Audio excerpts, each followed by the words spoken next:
उसका 25 अध्याय उसका 8 वचन से हम पढ़ेंगे।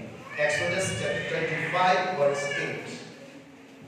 निर्गमन की पुस्तक 25 अध्याय 8 वचन। कुछ दी किताब 25 अध्याय 8 वचन। और वह मेरे लिए एक पवित्र स्थान बनाए कि मैं उनके बीच निवास करूं। मैं चाहूंगा पंजाबी में भी ये वचन पढ़े। और देखो मेरे ਲਈ एक पवित्र स्थान बनाਉਣ ਤਾਂ जो मैं ਉਹਨਾਂ ਦੇ ਵਿਚਕਾਰ बसा। आमीन। परमेश्वर का वचन इधर हमने पढ़ा है। सर्वशक्तिमान परमेश्वर मूसा को बोला कि वह मेरे लिए एक पवित्र स्थान बनाए ताकि मैं उनके बीच में निवास कर सकूं। परमेश्वर ने मूसा को एक आज्ञा दिया कि मेरे लिए एक पवित्र स्थान बनाया जाए ताकि मैं उसमें निवास कर सकूं। परमेश्वर स्वर्ग छोड़कर मनुष्यों के बीच में क्यों निवास करना चाहता है? क्यों वो चाहता है कि आप प्रभु के वचन को पढ़े। पहली बार परमेश्वर ने मूसा को बोला है कि मेरे लिए एक पवित्र स्थान बनाया जाए ताकि मैं उसके बीच में निवास कर सकूं। क्यों परमेश्वर ने मूसा को यह बोला कि मेरे लिए पवित्र स्थान या मेरे रहने का एक स्थान बनाया जाए ताकि मैं मनुष्यों के बीच में निवास कर सकूं? परमेश्वर चाहता क्या है या परमेश्वर के मन की वो बात क्या है? परमेश्वर की स्तुति करने के लिए, उसकी आराधना करने के लिए लाखों करोड़ों स्वर्गदूत हैं। फिर भी परमेश्वर ने मूसा को बोला इस पृथ्वी में मेरे लिए निवास स्थान, एक पवित्र स्थान बनाया जाए ताकि मैं मनुष्यों के बीच में निवास कर सकूं। क्योंकि परमेश्वर की इच्छा, परमेश्वर चाहता क्या है? पहले मनुष्य की सृष्टि करते समय प्रभु के दास ने आपको बताया कि पहले मनुष्य को परमेश्वर ने जब बनाया अपने स्वरूप और अपनी समानता में बनाया। औरत को भी बनाया, आदमी को भी बनाया। उनको बनाते समय परमेश्वर रोज उनके साथ मुलाकात करने आता है। उस अदन की वाटिका में आदम और हवा और उनका सृष्टिकर्ता परमेश्वर तीनों मिलकर आपस में मुलाकात करते हैं। क्यों? परमेश्वर सब कुछ स्वर्ग छोड़कर उस अदन की वाटिका में क्या कर रहा है? वह चाहता है मैं मनुष्य के साथ निवास करूं। और परमेश्वर ने मनुष्य को बनाते समय भी उसकी सृष्टि को जब हम देखते हैं, दोनों को एक साथ बनाकर फूंकने से दोनों प्राणी खड़ा हो सकता है। परमेश्वर के लिए कोई कठिन, लेकिन प्रभु के दास ने इतना खोलकर बताया कि कैसे परमेश्वर ने मनुष्य को बनाया, औरत को बनाया। इसमें एक बात मैं आपको बताना चाहता हूं कि हम अगर परमेश्वर की उपस्थिति में चलना चाहते हैं, यदि परमेश्वर हमारे साथ लंबे समय चलना है, तो मनुष्य को बनाते समय जब परमेश्वर ने आदम की सृष्टि की, मिट्टी का बनाया, उसके अंदर जब श्वास फूंका तो पहला मनुष्य जीवित प्राणी बन गया। और जीवित प्राणी बनते ही, आंखें खोलते ही सबसे पहले उसने अपने सृष्टिकर्ता परमेश्वर को देखा। इससे पहले कि वो सृष्टि की सुंदरता को देखता, इससे पहले कि वो सृष्टि की किसी भी वस्तु को देखता, उसने आंख खोलते ही अपने बनाने वाले, अपने सृष्टिकर्ता परमेश्वर को देखा। और औरत को बनाते समय परमेश्वर ने आदम को जब सुला दिया, आदम गहरी नींद में था, तब परमेश्वर ने उसकी हड्डी में से एक औरत को बनाया। और औरत को बनाते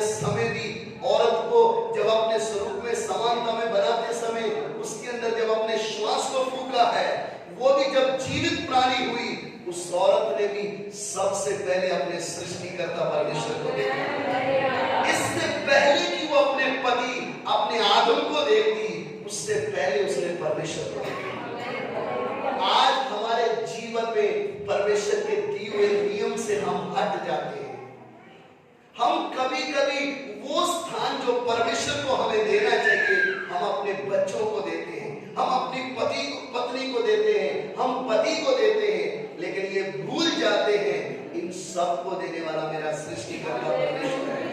और मुझे सबसे पहला स्थान, सबसे पहला आदर मुझे परमेश्वर को देना है। ऐसा नहीं कि हम काम करते हैं, हम बिजनेस करने वाले होंगे, रात को थक कर आए होंगे, लेकिन सुबह उठते ही इससे पहले कि हम अपने मोबाइल को चेक करें, किसने मुझे कॉल किया है, किसका मैसेज आया है, उससे पहले हम अपने सृष्टिकर्ता की आवाज को सुनें। सबसे पहले तू मेरे जीवन में। ऐसा ही बहनों का भी काम है। इससे पहले कि हम बच्चों को स्कूल के लिए तैयार करें, रसोई तैयार करें, सबसे पहले उठते ही मैं अपने परमेश्वर को धन्यवाद दूंगी, मैं अपने परमेश्वर को धन्यवाद, उसको आदर दूंगी। तभी हम उस परमेश्वर की उपस्थिति में चलने का एक जीवन का अनुभव कर सकते हैं। परमेश्वर चाहता क्या है मनुष्य से? मनुष्य की सृष्टि किया ही क्यों? वह मनुष्य के साथ रहना चाहता है। इसलिए परमेश्वर ने मूसा को बोला, मूसा मेरे लिए एक पवित्र स्थान बनाया जाए और उस पवित्र स्थान में मैं आकर निवास कर सकूं। मेरे प्यारों, परमेश्वर का पवित्र स्थान उसके रहने की जगह है, उसके वास करने का स्थान है, ताकि परमेश्वर उसमें आकर क्या कर सके? वास कर सके। और परमेश्वर ने जब मूसा को बोला कि मेरे लिए वो पवित्र स्थान बनाया जाए, उसका 9 वचन मैं पढ़ना चाहता हूं। जो कुछ मैं तुझे दिखाता हूँ, अर्थात निवास स्थान और उसके सब सामान का नमूना और उसी के अनुसार तुम लोग उसे बनाना। आमीन। परमेश्वर ने मूसा को बोला, जो पवित्र स्थान तुम बनाओगे, जैसा मैंने तुम्हें दिखाया है, ऐसा ही पवित्र स्थान बनाना है। आप जब निर्गमन 25 अध्याय से लेकर 40 अध्याय तक पढ़ेंगे, पूरे 16 अध्याय हैं। इसमें 13 से अध्याय में, एक अध्याय में परमेश्वर ने उत्पत्ति 1 और 2 अध्याय में सृष्टि करने समय इतने बड़े बड़े पहाड़ों को, सृष्टि को, ग्रहों को बनाया, सिर्फ 2 अध्याय में विवरण है। लेकिन 25 अध्याय से 40 अध्याय तक इतने अध्याय किसके लिए है? मेरे लिए एक पवित्र स्थान बनाया जाए। परमेश्वर ने अपने पवित्र स्थान के लिए एक इतना लंबा चौड़ा नहीं था, तो भी इतने अध्यायों में लिख के दे दिया कैसे कैसे मेरा पवित्र स्थान बनना चाहिए। सृष्टि की रचना बाइबल में 2 अध्याय में, इतने बड़ी सृष्टि के लिए परमेश्वर ने 2 अध्याय में बता दिया, ऐसे ऐसे ऐसे ऐसे सृष्टि कर दिया। लेकिन पवित्र स्थान के लिए, जिधर परमेश्वर ने आकर वास करना है, उस स्थान के लिए परमेश्वर ने 25 अध्याय से लेकर 40 अध्याय तक पढ़ते समय हम जब देखते हैं, परमेश्वर ने एक एक बात को बड़ी बारीकी से मूसा को समझाया। और बार बार एक शब्द आप पढ़ेंगे, जैसे यहोवा ने मूसा को आज्ञा दी, ऐसे परमेश्वर ने किया है। मेरे प्यारों, पवित्र स्थान में अगर परमेश्वर वास करना है, तो वो पवित्र स्थान परमेश्वर की आज्ञा के अनुसार तैयार होना चाहिए। अगर परमेश्वर की आज्ञा के अनुसार, उसकी इच्छा के अनुसार नहीं तैयार होगा, उस पवित्र स्थान में भीड़ है, सब कुछ है, लेकिन उस पवित्र स्थान में परमेश्वर की उपस्थिति का वास नहीं करती है। इसलिए हमें इस बात के ऊपर ध्यान देना है कि इस्राएलियों को पवित्र स्थान, मिलाप का तम्बू, टैबरनेकल परमेश्वर ने बनाने के लिए जब बोला, तो परमेश्वर की इच्छा के अनुसार तैयार किया गया था, परमेश्वर की दी हुई आज्ञाओं के अनुसार तैयार किया गया। इसलिए जब सारा पवित्र स्थान बोले तो सबको मिला के हम पवित्र स्थान बोलते हैं। उसमें आंगन है, पवित्र स्थान है, महापवित्र स्थान है। ये हमारा विषय उनको खोलकर सीखने का नहीं, एक बात के ऊपर मैं आपको सिखाना चाहता हूं, इस्राएलियों के बीच में परमेश्वर ने निवास कैसे किया, क्योंकि उसकी इच्छा के अनुसार एक पवित्र स्थान तैयार किया गया। उसकी आज्ञा के अनुसार वो पवित्र स्थान तैयार किया गया, और वो पवित्र स्थान जब तैयार किया गया, हम परमेश्वर के वचन में पढ़ते हैं, जब मूसा ने पवित्र स्थान पूरा तैयार कर दिया, परमेश्वर की महिमा उस पवित्र स्थान में उतर आई। मूसा उस तंबू में ठहर नहीं सका, क्योंकि वो पवित्र स्थान का मालिक, उसका सृष्टिकर्ता, उसमें वास करने वाला जब उतरता है, उसकी महिमा के बराबर मनुष्य उसकी महिमा लेने के योग्य नहीं है। इसलिए परमेश्वर की इच्छा के अनुसार तैयार किया गया पवित्र स्थान में परमेश्वर ने आकर वास किया है। मेरे प्यारों, उस समय का पवित्र स्थान कपड़े से, सोने से, लकड़ी से, बहुत से मटेरियल को यूज किया गया, लेकिन अब के इस समय में परमेश्वर का पवित्र स्थान क्या है? परमेश्वर का पवित्र स्थान परमेश्वर की कलीसिया है। आइए हम परमेश्वर के वचन से पढ़ेंगे अफिसियों की पत्री, उसका 2 अध्याय, उसका 21 और 22 वचन। Ephesians chapter 2 verse 21-22। इफिसियों की पत्री 2 अध्याय 21 और 22 वचन। जिसमें सारी रचना एक साथ मिलकर प्रभु में एक पवित्र मंदिर बनती जाती है, जिसमें तुम भी आत्मा के द्वारा परमेश्वर का निवास स्थान होने के लिए एक साथ बनाए जाते हो। आमीन। पंजाबी ਦੇ ਵਿੱਚ ਪੜ੍ਹਨਾ ਹੈ। ਜਿਹਦੇ ਵਿੱਚ ਸਾਰੀ ਇਮਾਰਤ ਇੱਕ ਸੰਗ ਜੁੜ ਕੇ ਪ੍ਰਭੂ ਵਿੱਚ ਪਵਿੱਤਰ ਹੈਕਲ ਬਣਦੀ ਜਾਂਦੀ ਹੈ, ਜਿਸ ਵਿੱਚ ਤੁਸੀਂ ਵੀ ਆਤਮਾ ਵਿੱਚ ਪਰਮੇਸ਼ਵਰ ਦਾ ਭਵਨ ਹੋਣ ਲਈ ਇੱਕ ਸੰਗ ਬਣਾਏ ਜਾਂਦੇ ਹੋ। आमीन।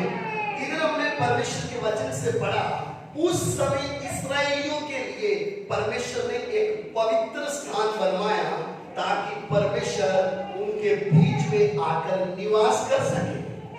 लेकिन इस वर्तमान समय में प्रभु क्या बोलता है? एफिसियों की पत्री लिखते समय पौलुस इस बात के भेद को प्रकट करता है कि हम जिसमें सारी रचना एक साथ मिलाकर प्रभु में एक पवित्र मंदिर बनती जाती है, जिसमें तुम भी आत्मा के द्वारा परमेश्वर का निवास स्थान होने के लिए एक साथ बनाए जाते हो। मेरे प्यारों, हम जब कलीसिया शब्द बोलते हैं या चर्च बोलते हैं, व्हाट इज द चर्च? कलीसिया क्या है? एक झुंड नहीं, एक ऑर्गेनाइजेशन का कोई पार्ट नहीं, कोई संस्था नहीं, कोई चर्च बिल्डिंग का हिस्सा नहीं, बल्कि वो सजीवते परमेश्वर के निवास करने का स्थान है कलीसिया। आज इन वर्तमान समय में इसकी गंभीरता को ना समझने के कारण कितने लोग आज परमेश्वर के वचन का ज्ञान ना रखने के कारण नाश में जा रहे हैं। उनको ये गंभीरता मालूम नहीं है कि परमेश्वर किधर आके निवास करेगा, या परमेश्वर के निवास करने का स्थान कैसा होना चाहिए। मैं इस चर्च बिल्डिंग का विषय नहीं बोल रहा हूं, मैं आत्मिक बात बोल रहा हूं कलीसिया के विषय, क्योंकि चर्च वर्ड इंग्लिश में कलीसिया को बोला गया है। चर्च मीन्स बिल्डिंग नहीं, चर्च मीन्स कलीसिया, एक झुंड जिसके लिए प्रभु यीशु मसीह ने मनुष्य के रूप में आकर क्रूस के ऊपर अपना जान देते हुए, परमेश्वर का वचन कहता है, उसने वध होकर अपने ही लहू से हर एक कुल, हर एक भाषा को, हर एक जाति में से अपने लिए लोगों को मोल लिया है। क्यों प्रभु ने क्रूस के ऊपर अपना जान दिया? ये बात हम सबको अच्छे से समझ में आना है।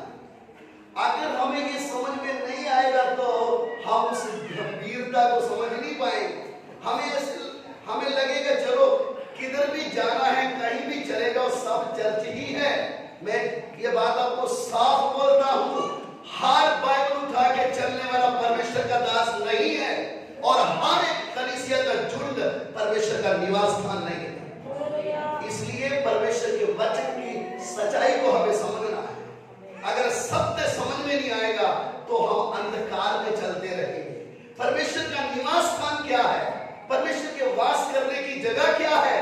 जिधर परमेश्वर की उपस्थिति महसूस हो, जिधर मुझे ये महसूस हो मैं मेरे बनाने वाले की आवाज को सुनना चाहता हूं और मुझे ये अनुभव हो मैं उसकी उपस्थिति में चल रहा हूं।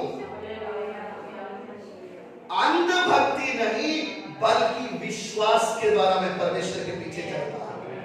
तो कई लोग इस बात की गंभीरता को ना समझने के कारण हमें ऐसा लगता है कि वचन में लिखा मनुष्य अपनी दृष्टि में जो उसको रख रहा वो सही है, फिर मनों को कौन जांचता है। बोला ऐसा भी मार्ग है जो लगता तो क्या है सीधा जान पड़ता है लेकिन उसके अंत में मृत्यु है। कलीसिया क्या है करके वो हमें समझ में आ रहा है। कलीसिया एक बहुत बड़ा झुंड या भीड़ नहीं है, कलीसिया परमेश्वर के वास करने का स्थान है जहां पे परमेश्वर वास कर सके। आज कई लोग इस बात को ना समझने के कारण उनको ऐसा लगता है कि चलो हमने परमेश्वर का वचन में आ गया सुन लिया,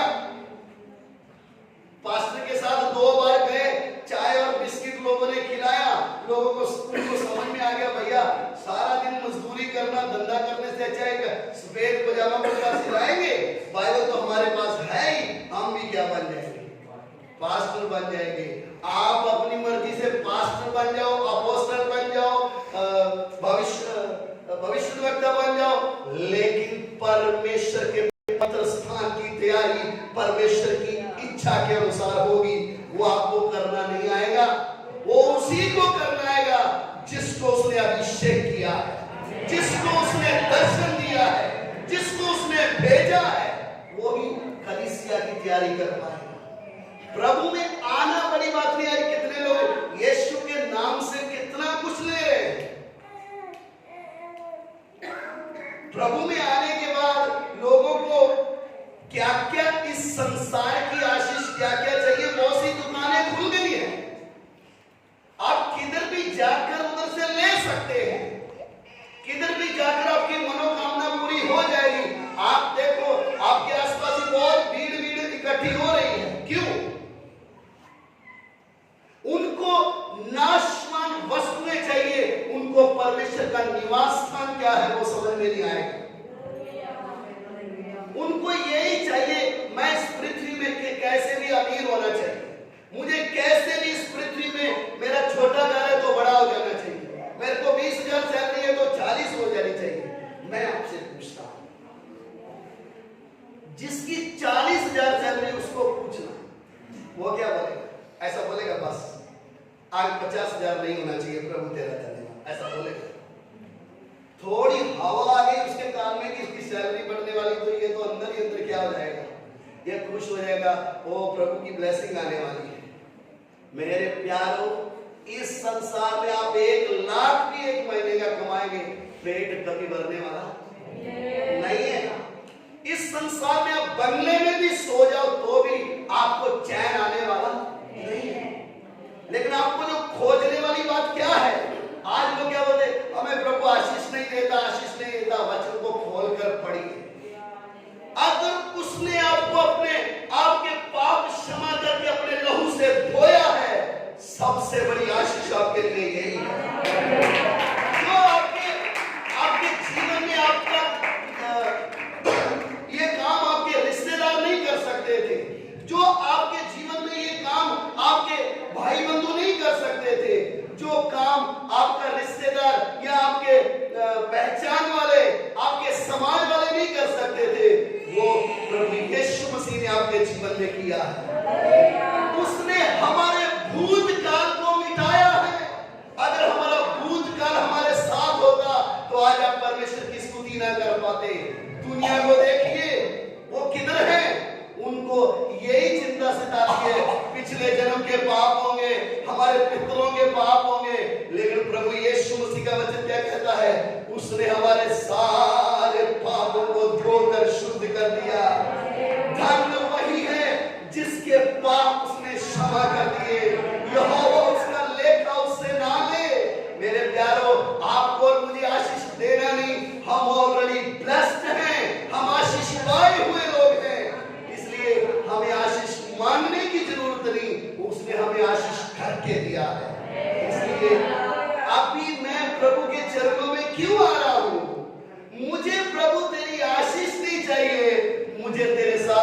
हमेशा के लिए वास करने वाला है। कितने लोगों को ये भेद समझ में नहीं आया, उनकी सोच क्या है, मुझे इसी पृथ्वी में प्रभु गाड़ी घर बंगला मांगते रहते हैं। और पास्टरों ने उनके मुंह में वचन भी कौन सा डाला है, मांगोगे तो।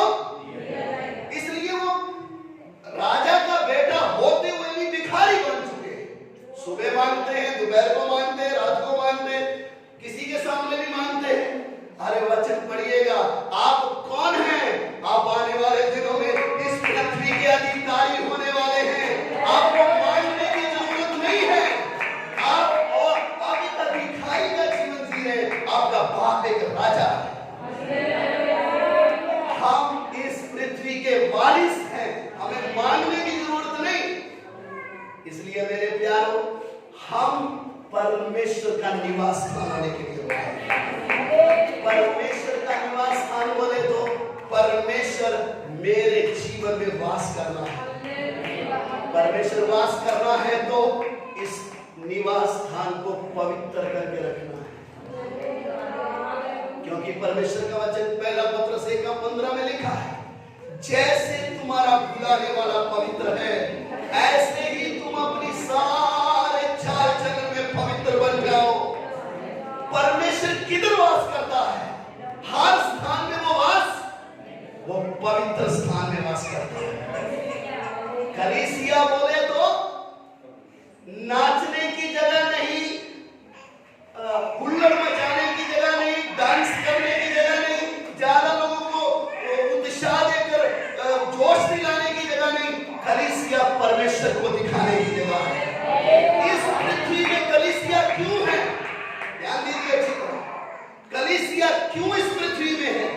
इस दुनिया में एक ही स्थान है जिधर हम सर्वशक्तिमान परमेश्वर को प्रकट कर सकते हैं, वो है प्रभु यीशु मसीह की कलीसिया।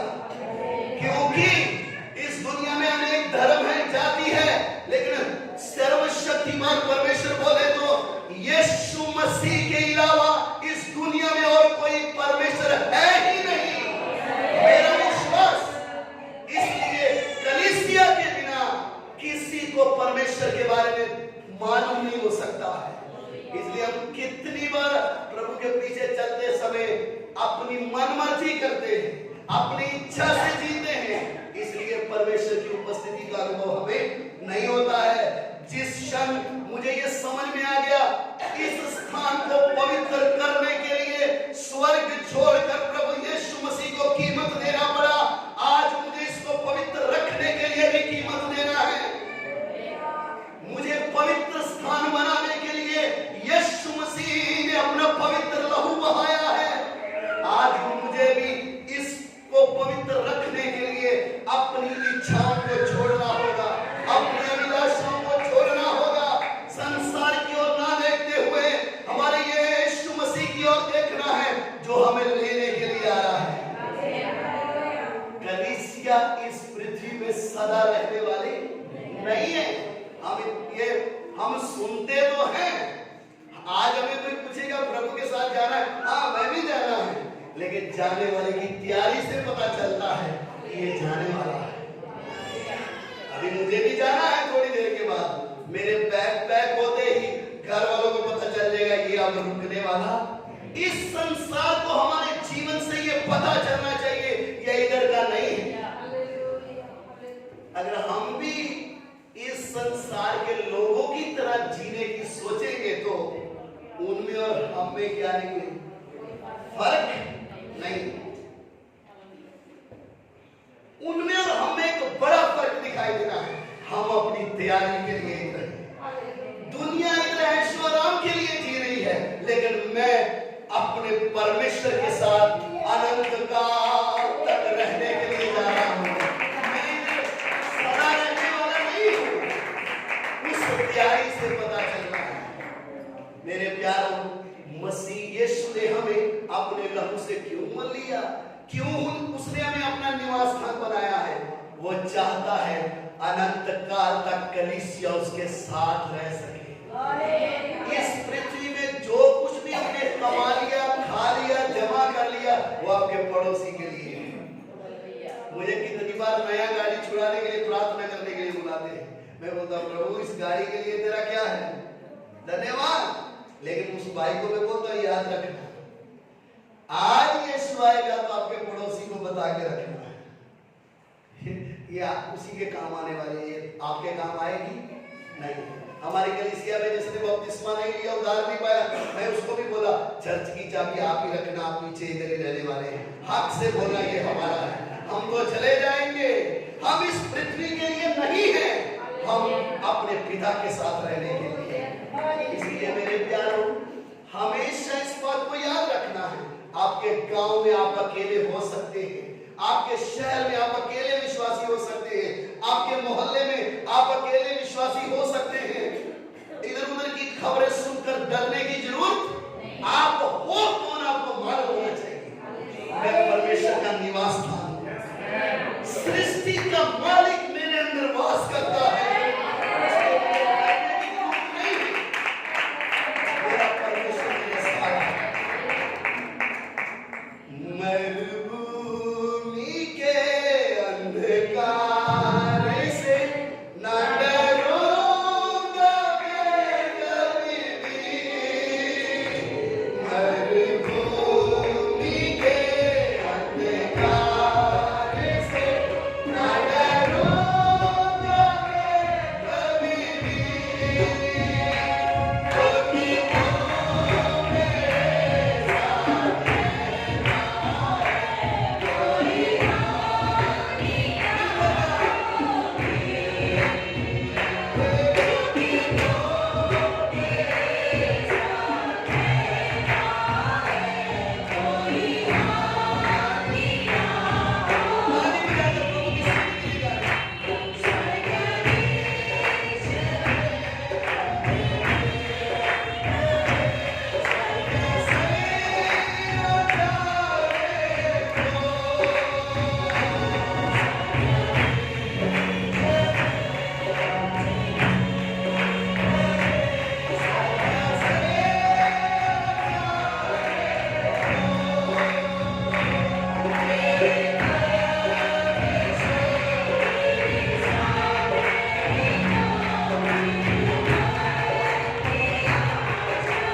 हमारा मसीह जीवन एक ही बात पर टिका हुआ है, पृथ्वी नाश हो जाएगी, ये आकाश नाश हो जाएगा, लेकिन जिसके अंदर उसका जीवित वचन आया वो व्यक्ति कभी नाश नहीं होगा, वो अनंत काल तक अपने परमेश्वर के साथ वास करेगा। जैसे परमेश्वर कभी नाश नहीं हुआ ना होगा, ऐसे वो व्यक्ति जिसके अंदर वचन आ गया वो कभी नाश नहीं होगा। इसलिए इस शरीर की चिंता कभी नहीं करना है, मैं मृत्यु से नहीं डरना है, मौत मेरे प्रभु से मुझे मिला देगी जाकर। आइए वचनों के द्वारा प्रभु आपको आशीष दे। हालेलुया। आज प्रभु दास के दिए निगाह उस वचन के लिए परमेश्वर को धन्यवाद। मैं एक और बात उत्साहित कर भी परमेश्वर का वचन आज हमें दिया। एक बात